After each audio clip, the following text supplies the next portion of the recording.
नमस्कार, मैं अम्बे वर्मा और आप देख रहे हैं इंडिया टीवी न्यूज। तो चलिए आगे बढ़ते हैं कुछ खास खबरों की ओर। बीपीएससी द्वारा मार्च में तीसरे फेज की टीचर भर्ती ली जाएगी। इसके लिए अभ्यर्थियों के 10 से 23 फरवरी तक आवेदन लिए जाएंगे। ये बातें मंगलवार को बीपीएससी अध्यक्ष अतुल प्रसाद ने बताई। उन्होंने बताया कि चौथे फेज की परीक्षा अगस्त में होगी। मार्च में होने वाली परीक्षा 7 से 17 मार्च तक आयोजित की जाएगी। 25 मार्च को होली है। इससे पहले रिजल्ट भी जारी हो सकता है। ये परीक्षा तिथि निश्चित नहीं है, लेकिन अनुमानित इलेक्शन की वजह से डेट बदल भी सकती है। फेज 3 में ईबीसी और ओबीसी शामिल नहीं होंगे क्योंकि उनका सप्लीमेंट्री आ चुका है। फिलहाल पदों की संख्या कितनी होगी ये शिक्षा विभाग की ओर से जानकारी नहीं दी गई है, लेकिन अतुल प्रसाद ने कहा कि बड़ी संख्या में शिक्षकों की बहाली होगी। पद को लेकर अभी कोई भी जानकारी नहीं है। सप्लीमेंट्री का कोई प्रावधान नहीं है क्योंकि उनका सप्लीमेंट्री आ चुका है। फिलहाल पदों की संख्या कितनी होगी ये शिक्षा विभाग की ओर से नहीं मिला है, लेकिन चेयरमैन अतुल प्रसाद ने कहा है कि बड़ी संख्या में शिक्षकों की बहाली होगी, लेकिन पद को लेकर अभी कोई भी जानकारी नहीं है। चेयरमैन प्रशांत कुमार सिंह की खास रिपोर्ट। टीआरई 2 मतलब शिक्षा विभाग ने टीआरई 2 सप्लीमेंट्री रिजल्ट के लिए तो पहले से मना किया हुआ है। 19 तारीख को आप लोग सब अवगत हैं इससे। और चूँकि SC/ST वेलफेयर डिपार्टमेंट का मामला मैंने पहले ही बताया था कि उसकी अध्याचना बाद में आने के कारण से उसको हम लोगों ने शिक्षा विभाग के साथ ही जोड़ दिया था। तो शिक्षा विभाग का चूँकि सप्लीमेंट्री नहीं आ रहा है, इसलिए SC/ST वेलफेयर डिपार्टमेंट का भी कोई सप्लीमेंट्री नहीं आएगा। और उनके यहाँ से भी इसी कारण से, क्योंकि दोनों का जुटा हुआ था मामला, इसलिए उनका भी नहीं होगा। और EBC BC वेलफेयर का हम लोगों ने ऑलरेडी दे दिया है। तो हम लोग आयोग की ओर से अब TRE 2 का दी एंड हो चुका है, क्लोज हो चुका है। तो अब हम TRE 3 की बात करेंगे। TRE 3 हम लोगों ने पहले आगामी जो TRE का विचार किया था तो अगस्त के लिए किया हुआ था। वो अगस्त में TRE होगा, लेकिन वो TRE 4 होगा। और आप TRE 3 को समझ लीजिए, सप्लीमेंट्री TRE समझ लीजिए। सप्लीमेंट्री रिजल्ट नहीं आया कोई बात नहीं, लेकिन सप्लीमेंट्री TRE आप इसको समझ लीजिए एक तरह से। और वो TRE 3 होगा और वो मार्च में होगा। और अभी हम लोगों ने एक टेंटेटिव आपको डेट में कुछ बता दूं, 10 फरवरी से 23 फरवरी तक आवेदन आमंत्रित किए जाएंगे ऑनलाइन। और 7 मार्च से 17 मार्च तक में। और इस बार हम लोग विभागों के बीच में चयन का प्रावधान नहीं रखेंगे। हम लोग उसमें, जैसे हम लोगों ने पिछले बार भी किया था, 38 के बाद 39 से करके किया था, उसी तरह से रहेगा। और लेकिन मल्टीपल रिजल्ट्स हम देने की हमारी बाध्यता है, क्योंकि किसी को भी हम बाकी विकल्प हमको देना होता है। अगर कोई 11-12 करना चाहे, कोई 9 to 10 करना चाहे, कोई तीनों करना चाहे, चारों करना चाहे, तो वो कर सकता है, वो अप्लाई कर सकता है और उसके लिए उसको देना होगा।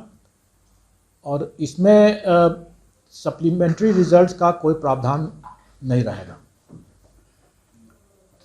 जैसा कि विभागों ने स्पष्ट कर दिया है, क्योंकि ये परीक्षा ही एक तरह से सप्लीमेंट्री परीक्षा मानते चलें आप लोग, इसलिए इसमें सप्लीमेंट्री रिजल्ट की कोई प्रावधान नहीं रहेगा। और इसमें जो बचे हुए जो पद होंगे वो फिर उसके बाद TRE 4 में जाएंगे, और जो अगस्त में होगा। और अभी पदों की पूरी संख्या नहीं हमारे पास आई हुई है, लेकिन वो जब आएगा तो वो भी हम लोग आप लोग को बता देंगे। संभावित है कि बड़ी संख्या में इस TRE 3 में भी और TRE 4 में भी, दोनों में संभावित है बड़ी संख्या में। कितना है अभी नहीं बता सकते हैं, जब तक वो सब जब शिक्षा विभाग से जब आएगा या SC/ST वेलफेयर से आएगा। SC/ST वेलफेयर से तो कम ही आएगा, क्योंकि SC/ST वेलफेयर के पद भी बहुत कम हैं, तो कम ही आएगा। बाकी जब आएगा तो आप लोगों को खबर हो जाएगा उसके बाद। वो मैंने वो कोई भी अनुमान नहीं दूंगा मैं। सब्जेक्ट में बहुत ज़्यादा TRE 1 की तुलना में 2 में बहुत ज़्यादा चला गया। TRE 3 में क्या मान रहे हैं?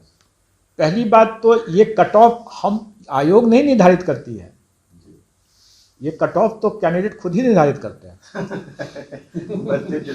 आपको तो खुश होना चाहिए कि कैंडिडेट ने अच्छा प्रदर्शन किया। जस्ट लाइक रेस है।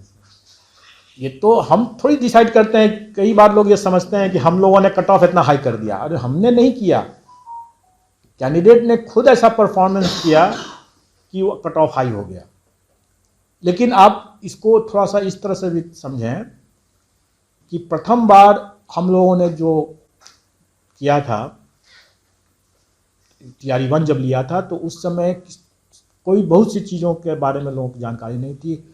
हम लोगों को भी कैंडिडेट के बारे में उतने अनुभव नहीं था, तो TRE 1 में स्वाभाविक तौर से कम गया।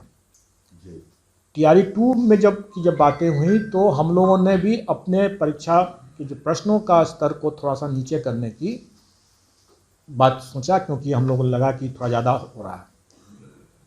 हम लोगों ने अपने प्रश्नों का लेवल को एक स्तर नीचे किया, और इस बीच में कैंडिडेट लोगों ने अपना स्तर ऊपर कर लिया। स्वाभाविक है कि उनको ज़्यादा टाइम मिला, उनको भी एक एक्सपीरियंस हो गया TRE 1 का, तो उनका स्तर ऊपर हो गया। तो स्वाभाविक है कि एक तरफ प्रश्न पत्र का लेवल एक स्तर नीचे गया और उनका स्तर 2-3 स्तर ऊपर उठ गया। तो हम फिर से उसी बात को कह रहे हैं कि अगर हमने सबको पास कर दिया, किसी को फेल नहीं किया, तो किसी को क्या तकलीफ है। अगर आप ये कहें, और हम लोगों ने देखा है उसमें जो प्रश्न जो हैं इतने मतलब स्तरीय प्रश्न थे जिसकी आवश्यकता नहीं थी। अगर कोई मैथ्स का टीचर या कोई हिस्ट्री का टीचर या कोई ज्योग्राफी का टीचर, उसको उतनी क्लिष्ट हिंदी और उसका ग्रामर व्याकरण उसका आना जरूरी नहीं था। उसको अपने मैथ्स पढ़ाने के लिए, ज्योग्राफी पढ़ाने के लिए जितनी हिंदी आवश्यक है उतनी ही आवश्यक है। तो कुछ लोग जो सफल हुए उसमें कुछ लोग जो हैं जो कि 1 नंबर से छूट रहा है, मतलब 8 नंबर आया। आप ही लोग कहते कि मात्र 1 नंबर से छूट रहा है, लो इतना टफ पेपर आ गया, उन लोगों को बोनस नंबर क्यों नहीं दिए वगैरह वगैरह। हमने दे दिया बोनस नंबर, सबको 9 नंबर बोनस दे दिया, सब पास कर गए।